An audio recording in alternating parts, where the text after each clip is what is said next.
Shalom semuanya. Sekarang kita mau mulai devotion kita. Walaupun masih lewat online, tapi kita percaya Tuhan tetap menyertai kita semua dan Tuhan tetap bekerja atas kita semua. Sebelum kita mulai devotion kita, mari sama-sama kita bersatu dalam doa. Bapa di dalam surga, kami mengucap syukur Tuhan untuk kasih setiamu, untuk penyertaan-Mu, untuk cinta kasih-Mu bagi kami Tuhan. Bahkan Tuhan Yesus, selama kami di rumah Tuhan, Kau terus menjagai kami Tuhan. Terima kasih buat segala anugerah-Mu Tuhan yang tidak bisa kami sebutkan satu persatu Tuhan. Tetapi kami percaya Tuhan itu semua bukan semata-mata Tuhan karena kebolehan kami Tuhan Yesus, tapi itu semua karena kebaikan-Mu ya Bapa. Sekarang kami akan meninggikan nama-Mu ya Tuhan, biar kiranya setiap hati kami Tuhan itu boleh tertuju kepadamu ya Bapa, di dalam nama Tuhan Yesus.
Bapa di dalam surga, terima kasih Tuhan, kami mengucap syukur untuk penyembahan yang sudah kami naikkan Tuhan. Biar itu semua boleh menjadi dupa yang harum di hadapan-Mu ya Bapa. Ampuni sikap penyembahan kami Tuhan, kalau kami masih kurang berkenan di hadapan-Mu. Di dalam nama Tuhan Yesus, haleluya, amin. Salam lawatan. Sebelum kita akan mendengarkan firman Tuhan, mari kita akan sama-sama berdoa. Mari saya ajak kita semua berdoa. Dan kita akan sama-sama perkatakan sekali lagi, biarkan Tuhan yang pegang kendali hidup kita. Bapa di dalam surga, kami mengucap syukur buat pagi hari ini Tuhan. Kami bawa semuanya Tuhan, biarkan yang kami sampaikan bukan dari kedagingan kami, melainkan dari setiap firman yang keluar Tuhan dari hati-Mu sendiri.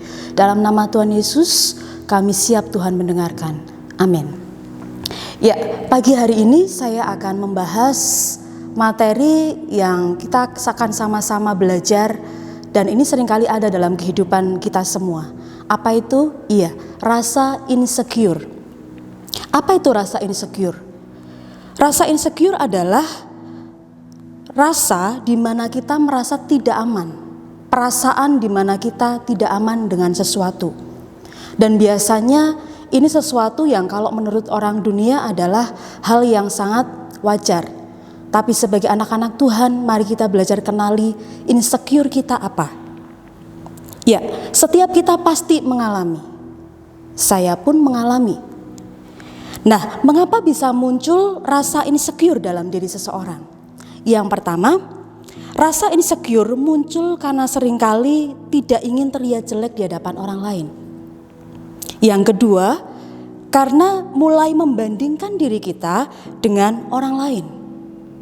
Itulah yang menjadi sebab mengapa rasa insecure itu muncul dalam hidup kita.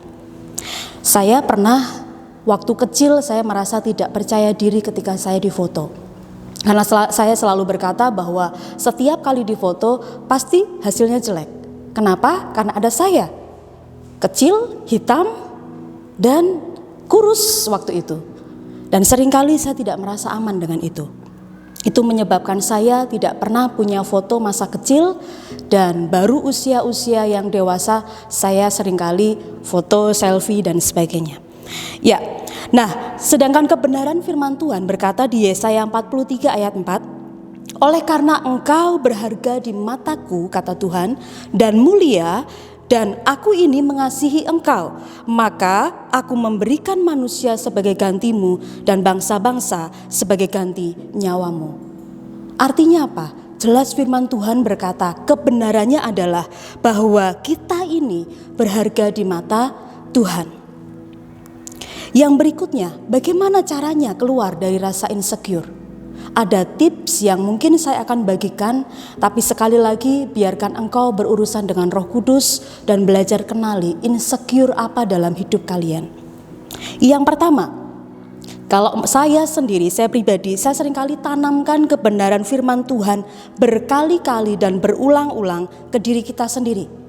Mungkin kita di depan cermin dan sebagainya, kita mulai perkatakan bahwa aku berharga, aku bisa, aku bisa, aku bisa, dan sebagainya. Yang kedua adalah kenali rasa tidak amanmu atau insecure-mu dan mulai bereskan berurusan dengan Tuhan. Misalkan insecure-mu adalah kamu merasa tidak bisa apa-apa, kamu merasa miskin, kamu merasa seringkali temanmu lebih baik dari kamu dan sebagainya. Tapi hari ini mari belajar di rumah, mulai cari dan berurusan dengan Tuhan. Yang ketiga, nah ini seringkali ini yang sering terjadi di kehidupan anak-anak muda, ya. Jadi yang ketiga tipsnya adalah puasalah dari media sosial. Kenapa?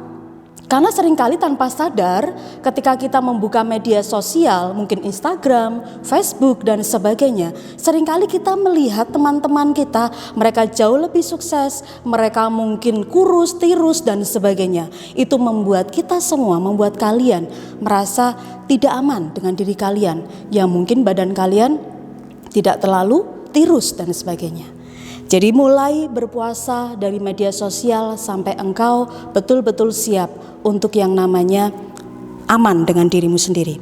Yang keempat, tunjukkan kekuatan-kekuatan atau kelebihan-kelebihan dan fokus pada kekuatan, bukan fokus kepada kekurangan kita. Artinya apa? Jangan merasa bahwa Anda paling menderita di dunia ini. Masih ada orang lain yang mereka lebih menderita. Dan sekali lagi, engkau anak-anak Tuhan dan engkau dipanggil berharga di mata Tuhan. Jadi temukan kelebihanmu dan kekuatanmu dan mulai benahi, mulai munculkan, mulai yang namanya libatkan Tuhan dalam hidupmu untuk engkau menang mengatasi insecure-mu. Yang kelima adalah merasa cukup dengan Tuhan. Mari katakan dalam hidupmu bahwa ketika engkau dengan Tuhan, kau penuh dengan Tuhan, maka itu cukup semuanya. Ada ayat yang berkata di Galatia 2 ayat 20, namun aku hidup, tetapi bukan lagi aku sendiri yang hidup, melainkan Kristus yang hidup di dalam aku. Dan hidupku yang kuhidupi sekarang di dalam daging adalah hidup oleh iman di dalam Anak Allah yang telah mengasihi aku dan menyerahkan dirinya untuk aku. 5 hal ini mungkin hanya sebagian kecil, tapi selebihnya adalah berurusan dengan Tuhan Roh Kudus dan belajar ketika kalian di rumah, kalian sedang ada waktu di rumah, mari mulai renungkan setiap kebenaran firman, mulai perkatakan berulang-ulang bahwa engkau berharga di mata Tuhan. Dan tidak pernah yang namanya Tuhan membuang hidupmu, Tuhan membiarkan engkau sendiri. Tuhan akan tetap pegang hidupmu dan sekali lagi karena engkau berharga di mata Tuhan. Ingat yang sering kita dengar, lebih keras mana? Lebih keras yang namanya suara Tuhan atau suara manusia? Itu menentukan, itu sangat menentukan seberapa kamu bisa fight dengan insecure-mu. Ketika kamu mendengarkan suara Tuhan dan suara yang lebih keras adalah suara Tuhan, itu membuat engkau penuh dan engkau cukup dengan Tuhan. Mari kita akan sama-sama pilih untuk menang, putuskan untuk menang dengan hidupmu, dengan rasa insecure-mu, maka engkau akan menuju ke destinimu. Dan saya berkata, saya bangga bahwa saya sudah bisa melewati masa-masa di mana ada insecure yang seringkali saya merasa kecil, saya merasa kurus, saya merasa hitam dan paling hitam di antara satu keluarga. Tapi hari ini saya bisa berkata di depan kalian semua, Tuhan memandang bahwa saya berharga, engkau juga berharga di mata Tuhan. Yang terakhir, kalau kalian ingin belajar lebih lagi, bisa membaca satu buku, bukunya Stephen Furtick, itu sangat bagus menurut saya. Itu buku yang berkata bahwa ketika engkau cukup dengan Tuhan, maka semuanya, suara-suara yang lain itu tidak akan mengganggu hidupmu. Rasa insecure-mu itu akan tidak terlihat dan tidak akan muncul dengan sangat keras. Tapi suara Tuhanmu yang membuat engkau bangkit dari hidupmu. Mari kita akan tuntaskan sama-sama, menang dengan hidupmu. Mari kita berdoa. Tuhan, kami mengucap syukur buat setiap kebenaran firman-Mu. Biarkan setiap kami Tuhan, anak-anak-Mu dimanapun berada, biarkan mereka menang dengan rasa insecure mereka, dan mereka mulai berurusan dengan-Mu pribadi. Hamba berdoa dalam nama Yesus, biar sekali lagi Tuhan, kebenaran firman-Mu yang akan memerdekakan setiap mereka. Kami bersyukur buat pagi hari ini Tuhan, sekali lagi Engkau yang akan jaga setiap anak-anak kami dimanapun berada Tuhan. Mari Engkau yang akan tuntun kami tetap ada di dalam jalan-jalan-Mu. Terima kasih Bapa yang baik, dalam nama Yesus kami bersyukur, kami berdoa. Amin.